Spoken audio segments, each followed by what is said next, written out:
Royal Military Academy Sandhurst is where all British officers come to train. Located in Berkshire, the Academy's aim is to be the national centre of excellence in leadership. But this English setting also has a secret past, one which is intertwined with Sikh history, but not one which many will know about except those who train to become British officers. So just how and why is this place relevant for Sikhs? I'll be delving behind the scenes of this private military institution to bring you the story of Sikhs at Sandhurst.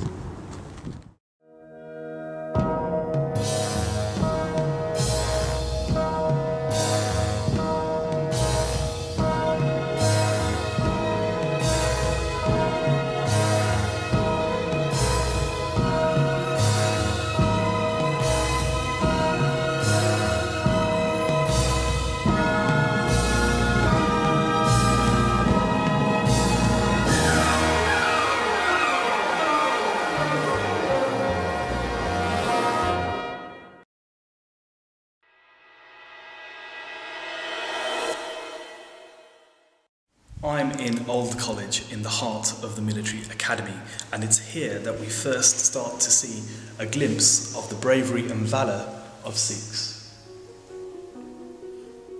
These images depict the Anglo-Sikh wars fought between the British and Sikhs. There were two campaigns. The Sutlej campaign, fought between 1845 and 6, broke the power of the Sikhs in Punjab and led to the loss of territory, including Kashmir. The Punjab campaign, fought between 1848 and 9, saw the full subjugation of the Sikh Empire and annexation of Punjab by the British. As soon as that war was over, the British Army raised a Sikh regiment. They were that impressed with the fighting capabilities of Sikh soldiers. It's clear, if you look at the history of the British Indian Army, that the Sikh regiments were used as shock troops, as vanguard troops throughout the history of British India. They were trusted more than anybody else for security duties inside India. They were trusted to defend the frontiers of India. These images are particularly apt, as the first person of Sikh descent to attend Sandhurst was the son of the Maharaja that the British deposed after the Anglo-Sikh Wars. His name was Victor, and he was the son of Maharaja Dalip Singh.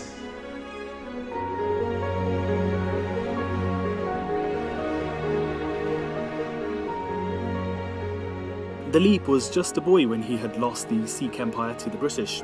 He was taken into custody of the British and in 1853 embraced Christianity. To further split him from the land of his father, he was brought to Britain to be raised as an English squire. But Dalip in later life began to rebel against his foster home and sought to regain his lost inheritance. Victor, his eldest son, posed a conundrum for the India Office, who wanted to keep him out of trouble and away from scandal. Victor was indulgent, a gambler and a womanizer. An army career seemed the suitable option for him, but there were rules excluding natives from holding officers' commissions. It was noted at the War Office that men of Indian extraction are disqualified by parentage from entering the army under existing rules, because of how they would be treated by fellow officers and the soldiers beneath them. Victor was also godson to Queen Victoria. He was named after her, and the Queen was worried about his future in the army, writing he might be bullied in the blues. But Victor was given a special cadetship so that he could come to Sandhurst. He shouldn't have been by law allowed to attend Sandhurst at that time. Because of lingering fears of the Indian Mutiny, young men of Indian parentage would not normally be allowed to join the army at that time.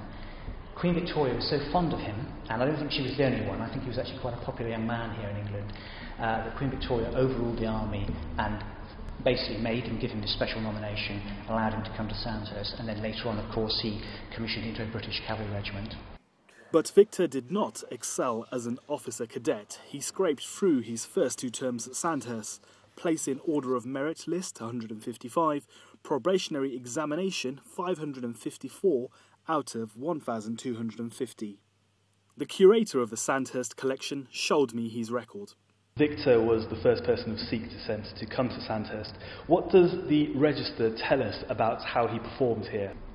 Well, the first thing we can make out, purely just by looking at the comments at the last column in the cadet register, is that he behaved himself. He was actually a good cadet. His conduct would not have been described as very good.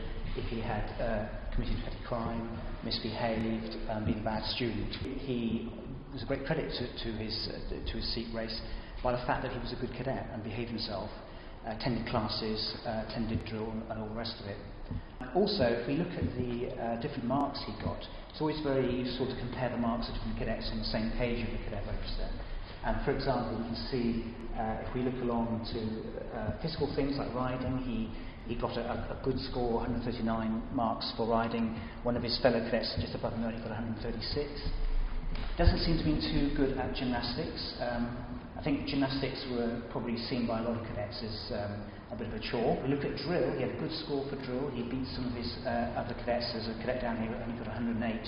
So Doolittle was doing a lot better than him on drill. The intellectual side of cadet training at the time, we go back here to military administration and military law. He was below the average mark, but he was not at the bottom. And at the end of the day, since all the marks were competitive, they're always going to, in good cadets, were going to be down at the bottom. So his score was 554. 554 for the probationary term, 1,637 for the final term, that's right. Right. And shooting and horse riding, how did he do in those sorts of disciplines, which his father and his grandfather were very good at? No column here for musketry. The reason for that was that at this stage, we're talking about late 1880s, Sandhurst didn't have an official musketry training course, so there are no actual marks of musketry in his time. So unfortunately, the surviving records can't tell us how good he was at firing a rifle. How would Victor have been treated here at Sandhurst? The entry tells us that the conditions of his parents were as Maharaja. Would he have been treated like a prince? No, it is very likely that he'd been treated like any other cadet. There'd have been quite an egalitarian atmosphere here amongst the cadets. After all, at this time, all cadets that came to Sandhurst, although they came here on merit by passing an entrance exam, their parents had to be wealthy enough to pay the tuition fees. So you're already talking about a certain class of young man that was coming here, and there would have been very little of that person's more important than me, I must pay deference to them. It had been very much egalitarian between the same general class. So he came to Sandhurst with special dispensation from Queen Victoria. Herself, that's right. He did his terms here at the college, and he finished and was commissioned into... Absolutely. He studied the same course that all the other cadets would study. He did well. Anybody who passed out and graduated and got commissioned did well. It doesn't matter where they are on the pecking order, the order of merit. The fact is that if you passed out and got commissioned, it means you were good enough to be an officer in the British Army. And what would have happened to him after he finished here at Sandhurst? Well, he would have taken up his first position as a second lieutenant in the, as we know from the register, in the 1st Dragoons. Victor finished Sandhurst in December 1887 and was gazetted lieutenant in the 1st Dragoon Guards, a regiment which would not be serving in India. Victor had gambling debts piling up, and the hope was he would be kept out of trouble. He wouldn't. What's important is that Victor's experience broke new ground, but it would be decades before another Sikh underwent training here. In the meantime, the British had positive experiences during Empire of the brave and loyal Sikhs. These images pay homage to that history. It shows uniformed Sikh subadars in all their glory. Subadars were native officers. They reported to English officers but outranked Indian soldiers. This structure was so that English soldiers were in overall command. But the system worked, and Sikhs distinguished themselves as a martial race. They stood firm and loyal to the British during the Indian Mutiny in 1857 and fought honourably and bravely in the Northwest Province throughout much of the late 19th century. At Saragari, 21 Sikhs stood to the last man against overwhelming odds. Faced with at least 10,000 Afghan enemy tribesmen, they held the defence of a small communications post. The experience was repeated during the Great War. Sikhs were stationed in Afghanistan and were crucial in protecting British India. Sikhs also fought all over the world, from Flanders to Gallipoli, Baghdad to Jerusalem. Their bravery is recorded and remembered at Sandhurst. Well, we're now entering the Indian Army Memorial Room, which in fact used to be the chapel back in 1812 when Old College was completed. It outgrew its function. There were too many cadets, so we had to build a new church. Right. After the Second World War, in fact, after the independence of India in 1948, the British people held the old Indian Army in such affection that it was decided that there should be some memorial in the UK somewhere to remember that army. In the 1950s, we were privileged in Sandhurst to be chosen to be the site of the memorial. This room, magnificent room as you can see, was free at the time, so the decision was made to turn the whole room into a giant Indian Army memorial. Right. It really tells a story with some wonderful artefacts and paintings of the interaction between Britain and India for the last couple of hundred years. If you want to research the different regiments that fought in the old Indian Army, you can see their cap badges here. There are paintings depicting some of the most effective military successes. So there's a lot here, and of course if you actually want to look at gallantry awards, if you're researching gallantry awards in the old Indian Army, you can do no worse than look at our medal display over there. Okay. Well, let's have a look at one of these images, which is very significant for Sikhs in particular, and it's the Sikh from Afghanistan 1919, which we've got here as a stained glass window. Well, first of all, the window itself, like the other windows, was opened in 1971 by an ex-British Commander-in-Chief of India, Field Marshal Claude Auchinleck. And you can see all the battle honours on this particular window. It's the northwest frontier. You can see Afghanistan, Waziristan, and you rightly point out that a Sikh soldier is centre stage, because it was the Sikh units of the Indian Army that the British Army really depended on in many of these campaigns to actually help put down whatever rebellion or whatever opposition they were facing. It's fascinating to see that this is something that goes back nearly 100 years, and the British, since being in India, have always had some involvement in Afghanistan. That Sikhs were very much at the fore of it. Absolutely true. If you look at all of these stained glass windows, especially this one, you see battle honours that remind you of the British Army and their Indian troops to have been here before, whether it's Mesopotamia, the old name for Iraq, Afghanistan, as this window. There are many campaigns where we've been there before and we come back again. Sikh faith principles have played a central role in the life of a Sikh soldier in the British Army since 18th century. A new Sikh recruit would be admitted to British Army only if he was baptized, followed a code of conduct, and has taken an oath on Shri Guru Granth Sahib Ji, which is Sikh scriptures. This is important because this is a source of strength for a Sikh. It was, it is, and it always will be. Having distinguished themselves during the two world wars, Sikhs began arriving in the UK in huge numbers in the 1950s and 60s. The reputation of Sikhs was at its peak, but barriers still had to be overcome. Baldev Singh arrived from Singapore in 1958, where he had served for 7 years with the Royal Signals in the Imperial Forces. He wanted to join the British Army with a turban and beard, but was told he was not allowed to. Baldev Singh took his case to MPs, and the then Minister of Defence ruled in his favour. The army has changed a lot since then. Baldev Singh's son, Makhan Singh, followed his father's footsteps into the army in 1977. In 2012, Captain Makhan Singh was awarded an MBE for his long service, which includes work on ethnic minority recruitment. He paid tribute to Indian soldiers at this national monument in London and described what the award meant for him.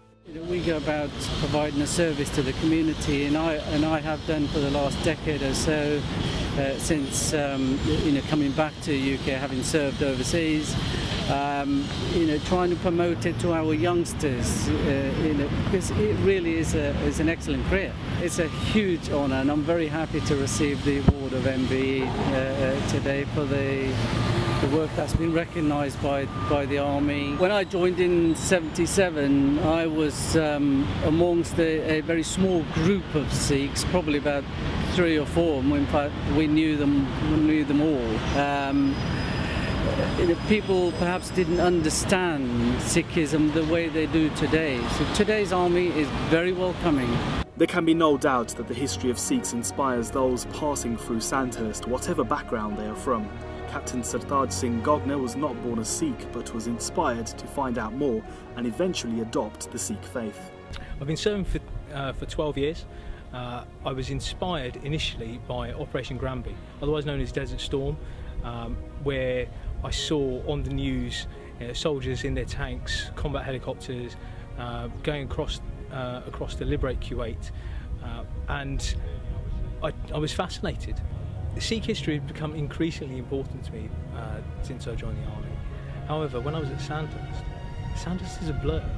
You spend your time running from one place to another and you're so busy. However, you get those moments of clarity, and walking down the corridors of Old College, looking at those photographs of those proud Subadars stood upright with their glorious turbans, inspires you, even if at that moment you don't realise it. When you're out in the field and you're looking again for that moment of inspiration and you're struggling, you think to yourself, if my predecessors could do this, if those fellow Sikh officers and Subadars could do this, then why can't I? Today, the history of the Sikhs has inspired many more young people to join the British military as non-commissioned officers. In December 2012, Jatinder Pal Singh Buller became the first initiated Sikh to join a Foot Guards unit, and while on ceremonial duty he wore his regimental turban instead of a bearskin.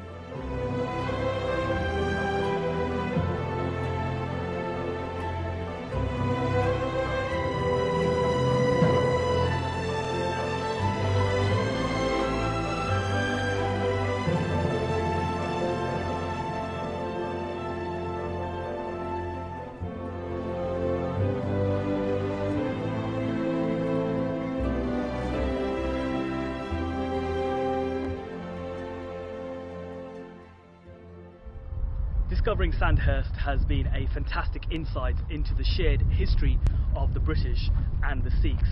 It's a history that spans more than 150 years, from the Anglo-Sikh Wars through the India Mutiny to the First and Second World Wars. And it's a history that we don't often get to see, but one which is particularly relevant to us all wherever we are. It says that Sikhs have a very important part to play in the world at large.